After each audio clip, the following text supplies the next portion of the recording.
Meanwhile, the Baylor men, they're not going to three-peat as Big 12 champs. So Kansas clinched the title there. But my question is this. So could a healthier Baylor team go deeper in the NCAA tournament after bowing out last year in overtime to North Carolina? Oh, yeah. In the second round. Yeah, I think they could. They were pretty hamstrung last year. I think it's pretty remarkable that they tied Kansas for the title with all the injuries they had all year. But you kind of they were running on fumes a little bit, maybe on adrenaline, maybe. And they ran into a really good, underrated North Carolina team in that second round, which eventually made the championship game. But yeah, obviously, Jonathan Chama-Chachua was out with a February terrible knee injury against Texas.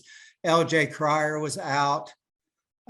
He had foot fracture, stress fractures in his feet. So that's your best defensive player and probably your best three-point shooter out for the NCAA tournament. So yeah, I definitely think they can. They've been relatively healthy. Now, of course, Keontae sprained his ankle in the last game or 2 games ago against Texas. Langston Love, he's scratched his eye against Oklahoma State, but I think both those guys will be back by then. And really, playing guys like Dale Bonner, who, as I mentioned earlier, is a really good defensive player. I think he really gives that side of the ball a boost, and he's shown he can score a little. So their bench is deep, it's healthy. Josh Ojianwuna, yeah, that's how you say it. We call him Old John Werner. Yeah, that's probably a better way to pronounce it. But he hasn't even played much lately, and he was playing well, before Everyday John came back. So they've got a deeper bench, a healthy bench, and a lot of it will obviously depend on matchups. But I would think this would at least be a Sweet 16 team, because it looks like they're going to probably get a 2 seed. So you're getting some, that's a pretty good edge right there, unless you just run into a really hot team. Yeah, they are streaky. And,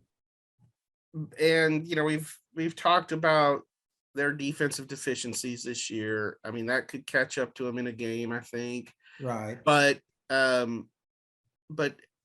given that how much talent they have and the stretches of really good ball that they have put together, I mean, to me, they could go anywhere from second round to Final Four, Right. Yeah. I mean, it's a big gap there, but to me, that's their sort of talent level. I mean, they're just,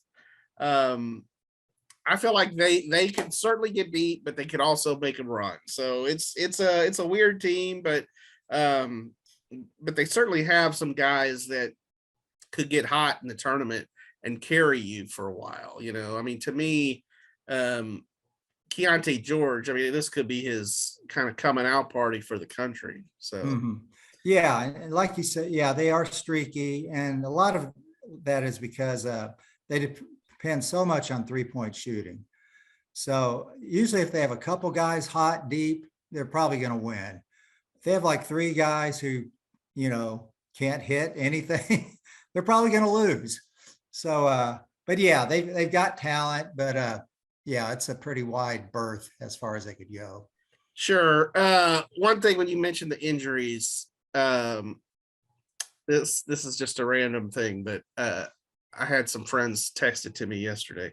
Did you see what Matthew Meyer missed a game for at Illinois yesterday or this week?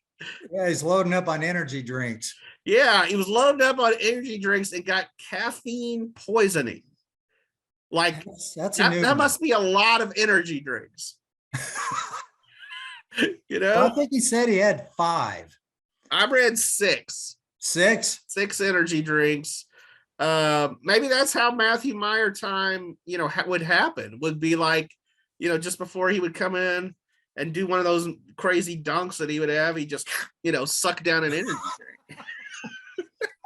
drink. Knowing his personality and everything, that's not that surprising. That's something nutty like that would happen to him. Yep. Old Matthew Meyer time.